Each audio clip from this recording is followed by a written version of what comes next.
जप करे, नित्य इसी प्रकार की क्रिया करता रहे, उसका अंत फिर वैसा ही होगा जैसा उसने सोचा है। इसलिए आप सब कथा में बैठे हो, कथा श्रवण कर रहे हो, एक सुंदर इच्छा मृत्यु का विचार कीजिए कैसी हो।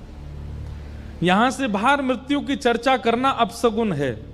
पंडाल से बाहर मृत्यु की बात करो तो लोग बात कहते हैं भाई ऐसी गलत बात नहीं करते, पर यहां मृत्यु की बात करना ही सगुन है। श्रीमद् भागवत तो मरना ही सिखाती है कि मृत्यु कैसी हो। हम तो भीष्म पितामह को अपना आइडल मानते हैं। कितनी भी पीड़ा आई हो, कितने भी संकट आए हो, लेकिन उन्होंने अपनी इच्छा मृत्यु को बरकरार रखा। भले ही कौरवों के संग में रहे, भले ही खूब सुनना पड़ा ठाकुर जी से, लेकिन फिर भी इच्छा मृत्यु, मृत्यु हो तो भीष्म पितामह जैसी, अंत भला तो सब भला। जीवन में आपने क्या किया संसार के लोग सब भूल जाएंगे, पर अंत आपका कैसा था सब याद रखेंगे। भीष्म पितामह का अंत श्रेष्ठ था। बाणों की सैया पर लेटे हैं और तभी द्वारिकाधीश पांडवों के साथ चलते हुए आ रहे हैं। भीष्म पितामह प्रसन्न हो गए, बस मैं अब अपने इच्छा पूरी करूंगा। ठाकुर जी सामने आकर के खड़े हुए। भीष्म पितामह बोले, बस सदैव देवो भगवान प्रतीक्षता। बहुत ध्यान से सुनिए, इतना प्यारा श्लोक है ये। सदैव देवो भगवान प्रतीक्षता कलेवरं यावदिदं हनोम्य प्रसन्नहासारुणलोचलोल्लस मुखाम्भुजो ध्यान पतश्चतुर्भुज। कभी कभी मन करता हम कैसे बोलेंगे ऐसे ठाकुर जी से। क्या कह रहे हैं भीष्म पितामह? जैसे ही ठाकुर जी सामने आके खड़े हुए तो ठाकुर जी का स्वभाव है, टिकते तो है नहीं, न क्यों हिल रहे हैं, ऐसे हिल रहे हैं, कभी आंख झपक रहे हैं, कभी ए अर्जुन इधर आ इधर आ, कभी युधिष्ठिर को बुला रहे हैं, कभी नकुल सहदेव को खींच रहे हैं, द्रौपदी से कह रहे हैं तू भी इधर आ।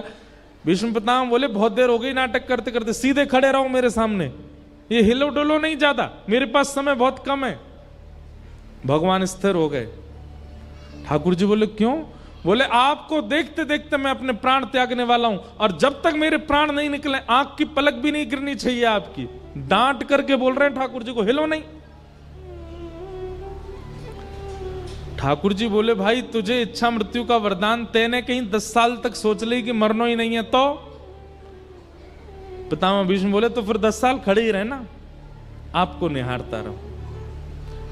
अब ना मैं पलक झपकूंगा ना आप झपको, बहुत देर हो गई, बहुत समय निकल गया, बहुत मुश्किल से हाथ पड़े हो, अब अपने जीवन के अंत को मैं सफल बनाऊंगा, मेरे सामने स्थिर होकर खड़े हो जाइए।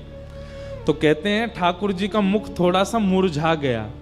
जैसे जबरदस्ती किसी को खड़ा कर दो तो उसके मुख से पता चल जाता है कि जबरदस्ती करी है इसके संग। कई बार ब्याहों में देखते हो ना, दुल्हा खुश ही नहीं लगता, पता चल जाती है कि जबरदस्ती करवा रहे हैं। दुल्हन खुश नहीं लगती, दुल्हन पता चल जाए जबरदस्ती हो रही है। ठीक जैसे जबरदस्ती वाला दुल्हा जैसा लगता ना, वैसे ठाकुर जी हो गए। मुकुट तो पहना है, मोर पिच्छ तो लगाया, श्रृंगार तो किया, पर चेहरे पर न कहूं प्रसन्नता नहीं। भीष्म पितामह बोले, अरे अरे अरे ये क्या हो रहा है? ठाकुर जी बोले, अब क्या हो गया? ये मुखमंडल की मुस्कान कहां चली गई आपकी? ठाकुर जी बोले, हमको घबराहट हो रही है, तुम कब प्राण त्यागोगे, हम कब तक खड़े रहेंगे यहाँ पे? बोले, बस इतने में ही घबरा गए? और खुद जो हमको 84 लाखों में नचाते रहते हो, उसमें तब घबराहट नहीं होती आपको? जैसे तैसे हाथ पड़े हो मेरे सामने, खड़े रहो। और कैसे खड़े हो? बोले, प्रसन्न हासारुणलोचलोल्लसत् शब्द है। भीष्म पितामह कहते हैं, प्रसन्न हो जाइए। आपके ये दो जो कपोल हैं, ये गुलाब जामुन की तरह फूल जाने चाहिए, इतनी जोर से प्रसन्न होइए। और ऐसी स्थिति में आपको देखते हुए मैं अपने प्राण त्यागूंगा। भगवान जबरदस्ती मुस्कुरा रहे हैं, ले भैया देख ले। और भीष्म पितामह ठाकुर जी को देखते हैं, नेत्र सजल हो गए। और भीष्म पितामह ने भगवान की स्तुति गाई।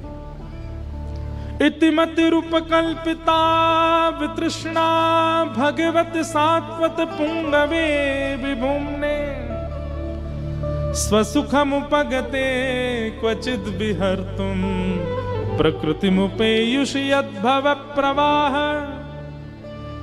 त्रिभुवन कमनं तमालवर्णं रविकर गौरवराम्बरं दधाने वपुरल ककुलावृताननाब्जं विजय सखेरतिरस्तु मेन वद्य। बहुत सुंदर स्तुति है भीष्म पितामह की। अनेक बार मैंने विस्तार किया है भीष्म स्तुति का, लेकिन अंतिम श्लोक कहूं। भीष्म पितामह क्या कहते हैं?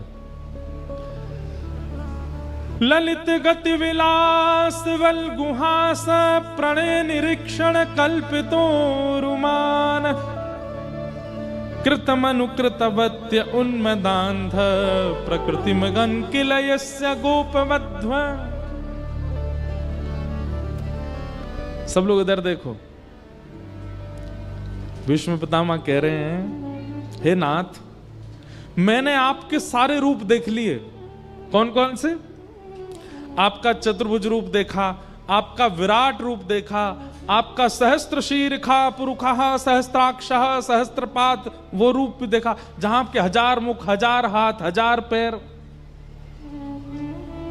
और जब महाभारत का युद्ध प्रारंभ हुआ तब आपका वो रूप भी मैंने देखा। बोले कौन सा रूप? बोले सपदि सखी बचो निशम्य मध्य निज परयोर वलयोर रथम निमेश्य।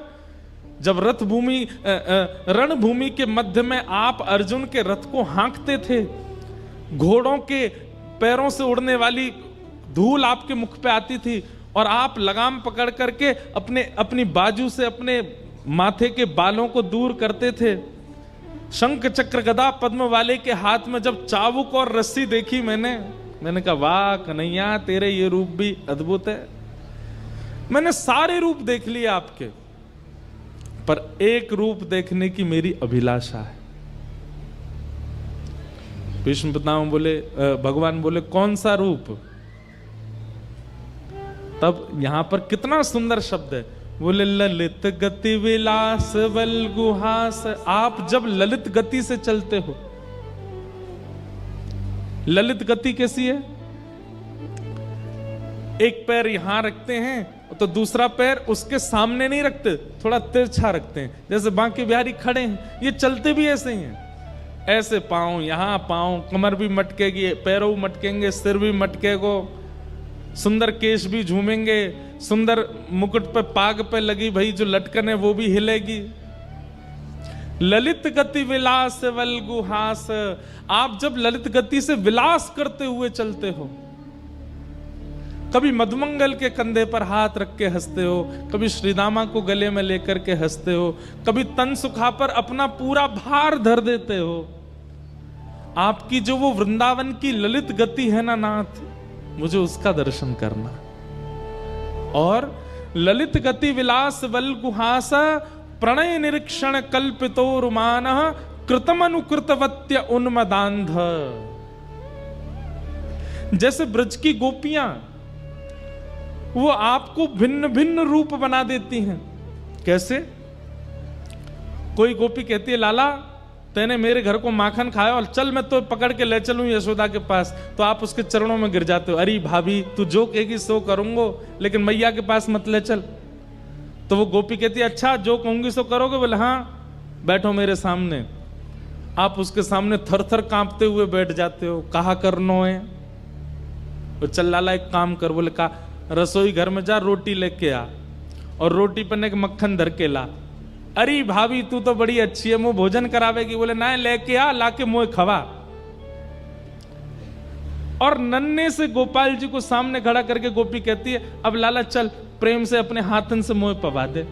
और छोटे छोटे ठाकुर जी टूक तोड़ के गोपी को पवा रहे। गोपी के नेत्र सजल होते हैं। एक बार पा करके फिर ठाकुर जी के चरण लिपट जाती है और ठाकुर जी को गोद में बैठा के फिर अपने हाथ से पवाती है।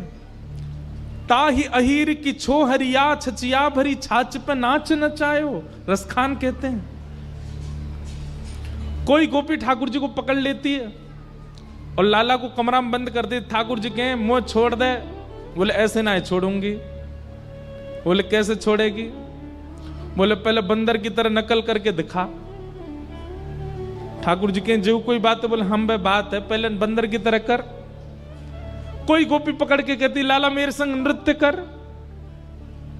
भीष्म पितामह कहते हैं बोले नाथ, हस्तिनापुर का बनने में सुख नहीं है, द्वारिका का बनने में सुख नहीं है, मथुरा का बनने में सुख नहीं है, क्योंकि वहां आपकी चलती है। हमें तो ब्रजवासी बना दो जहां हम कहें और आप नाचो, हम कहें और आप चलो। कृत मनु कृतवत्य उन्मदान्ध प्रकृति मगन किलयस्य गोपवध्व। आहा,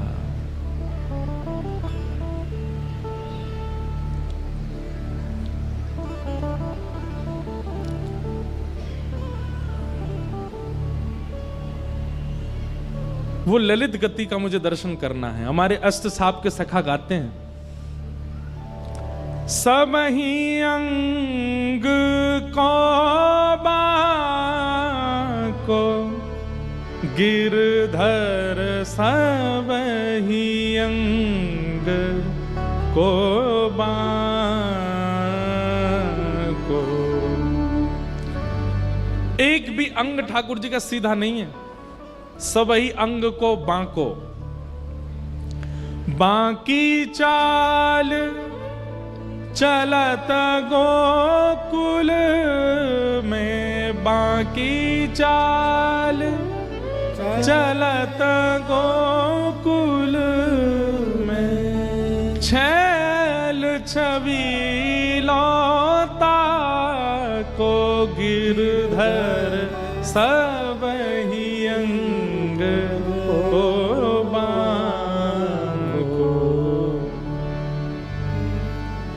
हे नाथ, मुझ पर कृपा कर दीजिए।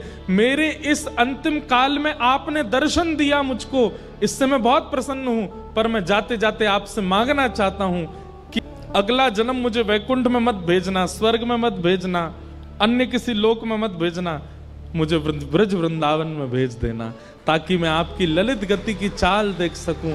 एक गोपी बनकर के मैं भी मक्खन जमाऊं, मैं भी दही बिलो करके मक्खन निकारूं। भीष्म पितामह कह रहे हैं, और मैं भी अपने छीका पे मक्खन धरते भय सोचूं कि या छीका को ने नीचो कर दूं, ताकि कन्हैया आवे तो वह को चोरी करवे में दिक्कत नहीं हो। मुख वो गोपी बना दो।